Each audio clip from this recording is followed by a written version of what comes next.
गुरुकुल और गुरु परंपरा लगभग नष्ट कर दिए गए थे। ऐसे में स्वाभाविक था कि ज्ञान और विरासत लुप्त होने की कगार पर थे।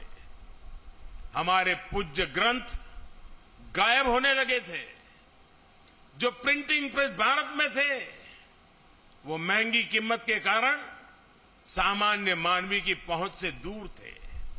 आप कल्पना करिए, गीता और रामायण के बिना हमारा समाज कैसे चला रहा होगा।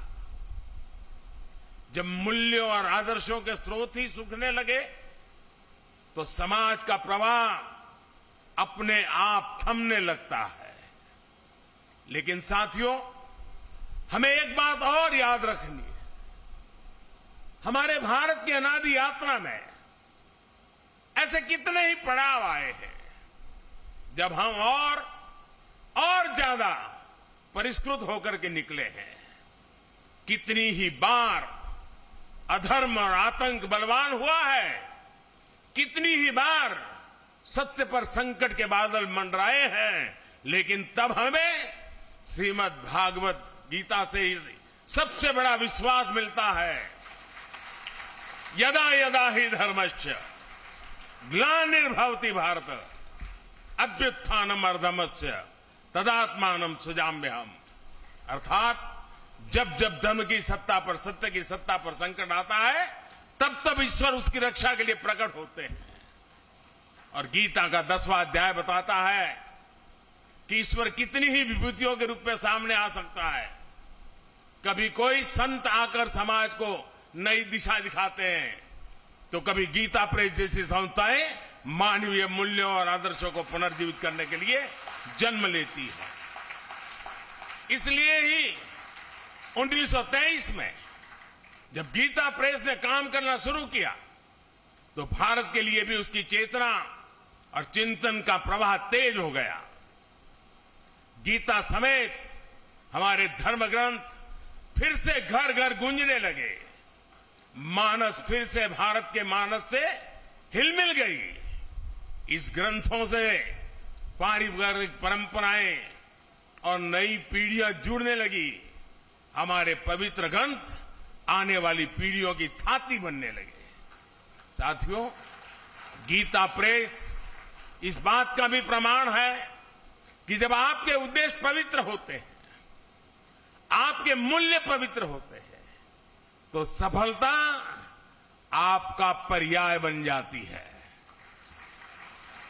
गीता प्रेस एक ऐसा संस्थान है जिसने हमेशा सामाजिक मूल्यों को समृद्ध किया है, लोगों को कर्तव्य पथ का रास्ता दिखाया है। गंगा जी की स्वच्छता की बात हो, योग विज्ञान की बात हो, पतंजलि योग सूत्र का प्रकाशन हो, आयुर्वेद से जुड़ा आरोग्य अंक हो, भारतीय जीवन शैली से लोगों को परिचित करवाने के लिए जीवनचर्या अंक हो, समाज में सेवा के आदर्शों को मजबूत करने के लिए सेवा अंक और दान महिमा हो, इन सब प्रयासों के पीछे राष्ट्र सेवा की प्रेरणा जुड़ी रही है, राष्ट्र निर्माण का संकल्प रहा है। साथियों, संतों की तपस्या कभी निष्फल नहीं होती, उनके संकल्प कभी शून्य नहीं होते। इन्हीं संकल्पों का परिणाम है कि आज हमारा भारत सफलता के नित्य नए आयाम स्थापित कर रहा है।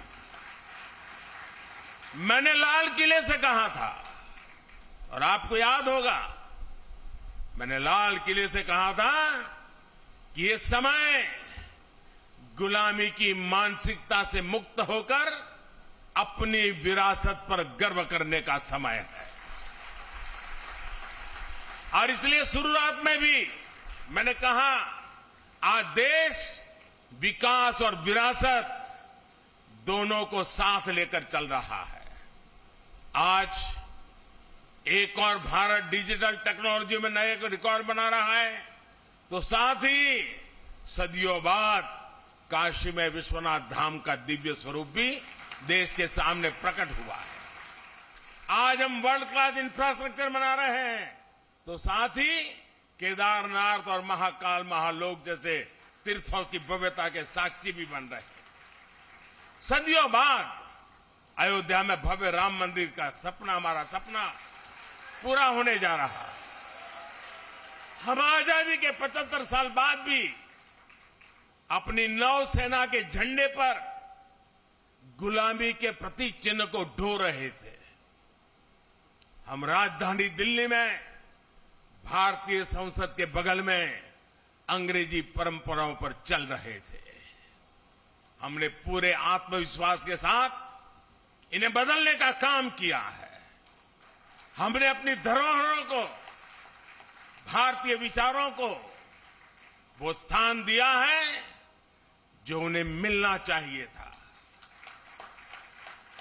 इसलिए अब भारत की नौसेना के झंडे पर छत्रपति शिवाजी महाराज के समय का निशान दिखाई दे रहा है। अब गुलामी के दौर का राजपथ कर्तव्य पथ कर बनकर कर्तव्य भाव की प्रेरणा दे रहा है। आज देश की जनजातीय परंपरा का सम्मान करने के लिए देश भर में जनजातीय स्वतंत्रता सेनानी म्यूजियम बनाए जा रहे हैं।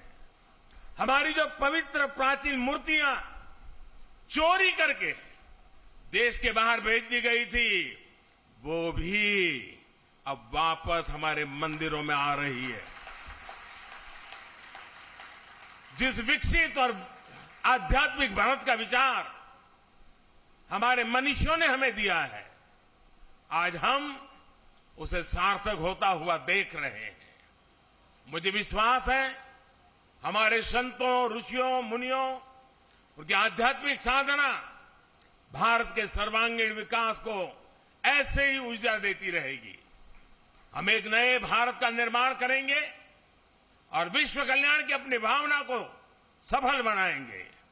इसी के साथ आप सभी का इस पवित्र अवसर पर मुझे आपके बीच आने का मौका दिया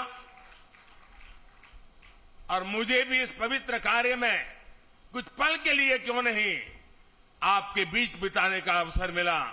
मेरे जीवन का यह सद्भाग्य है।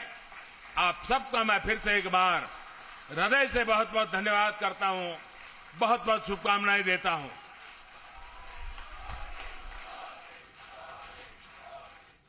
तो आप सुन रहे थे प्रधानमंत्री नरेंद्र मोदी को, जो कि गोरखपुर में, जो कि उत्तर प्रदेश में है, वहां पर एक कार्यक्रम को संबोधित कर रहे थे और इस दौरान उन्होंने गीता प्रेस गोरखपुर का जिक्र भी यहां पर किया। गीता प्रेस गोरखपुर का जो शताब्दी वर्ष का कार्यक्रम था उसमें वो हिस्सा लेने के लिए पहुंचे हुए हैं और आप तस्वीरें देख रहे हैं जहां पर प्रधानमंत्री नरेंद्र मोदी इस कार्यक्रम में हिस्सा लेने के लिए पहुंचे। और दूसरी तस्वीर अब आपको हम दिखा रहे हैं जोधपुर की, जहां पर जोधपुर से अब साबरमती के लिए वंदे भारत ट्रेन